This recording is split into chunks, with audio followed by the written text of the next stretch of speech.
IHSG Mhm. sudah berhasil menguat selama 3 hari Ya. beruntun, tapi tampaknya di akhir atau di detik-detik penutupan perdagangan penguatannya Mhm. terpangkas. Nah, ini sebetulnya apa yang bisa kita cermati?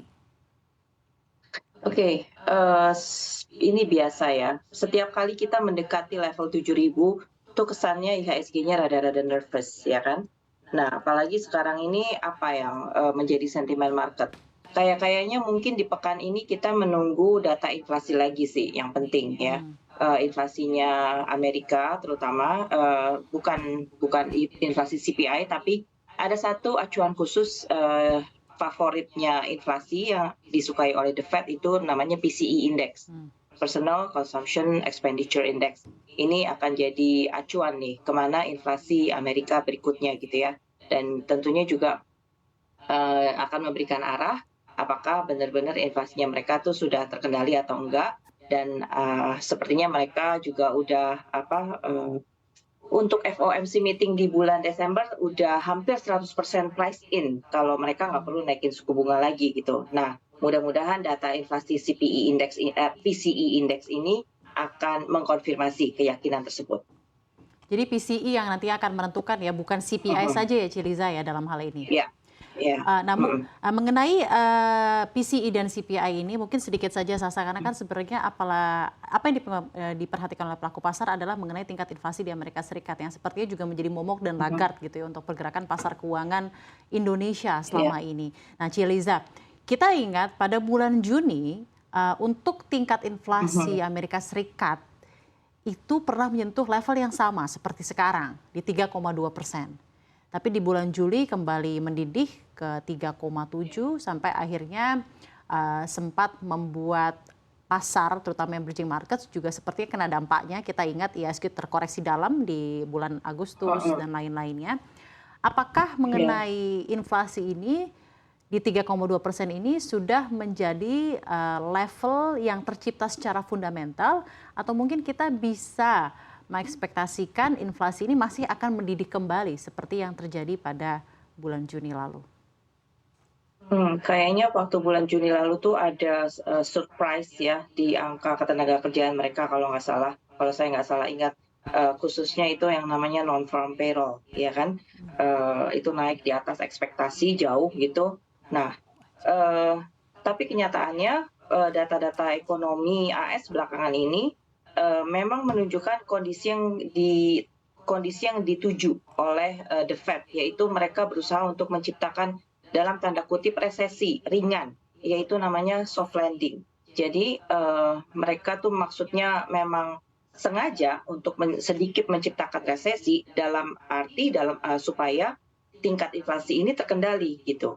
Nah, jujur ya kedepannya data ekonomi bagaimana masih akan terus dipantau oleh The Fed itu. Jadi dalam minutes meeting mereka yang terakhir, tanggal 31 Oktober kemarin ya, mereka juga belum terlalu dovish gimana banget gitu ya, belum terlalu mau untuk, PHP lah istilahnya.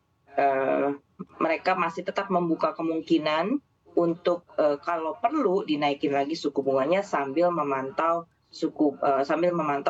perkembangan data ekonomi from time to time gitu. Oke.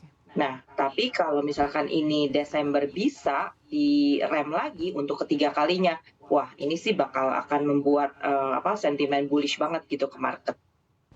Oke, saya kan ke Robert. Robert, kalau kita melihat nanti data-data yang akan dirilis juga pekan ini dan juga berkaca pada minutes meeting FOMC pada 31 Oktober lalu, apakah hal ini tidak cukup memberikan katalis positif bagi pasar keuangan global termasuk Indonesia, khususnya terkait dengan arah kebijakan The Fed yang juga justru cenderung dovish? Ya, saya rasa melihat ISG sudah beberapa hari ini berada di atas level 7.000, sebenarnya itu udah merupakan salah satu pencapaian yang bagus ya di sepanjang tahun ini. Karena kita tahu hanya beberapa hari, dalam satu tahun full hanya beberapa momentum saja ISG berada di 7.000.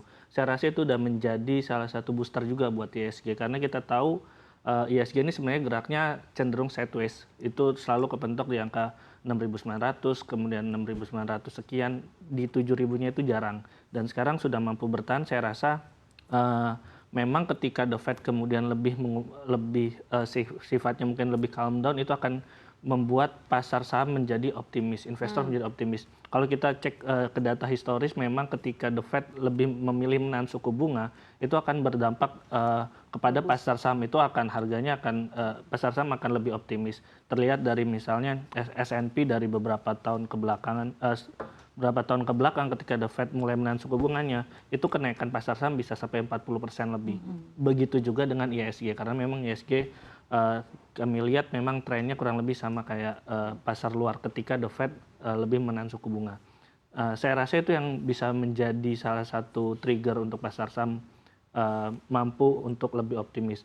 Namun sekarang saya rasa ketika ISG mulai melemah, ini adalah hal yang wajar. Mungkin sekarang sedang menguji level psikologis di 7.000. Harapannya adalah ini mampu bertahan sehingga 7.000 ini bukan lagi menjadi resisten bagi ISG, namun menjadi support, dan itu akan membuat ISG mungkin bisa ditutup di akhir tahun di level 7.000. Dan ini tercermin ya seperti yang tadi Ibu Liza sampaikan, ketika akhirnya menembus level psikologis 7.000, ISG sepertinya selalu agak nervous terlebih dahulu ya. Tadi sempat kita di level tertinggi di 7.040-an, sampai akhirnya harus ditutup melemah, ya, menguatnya tipis saja di 0,05% saja. Padahal tadi sempat kita ingat sekali menguatnya cukup signifikan di 0,5% penguatan. Nah,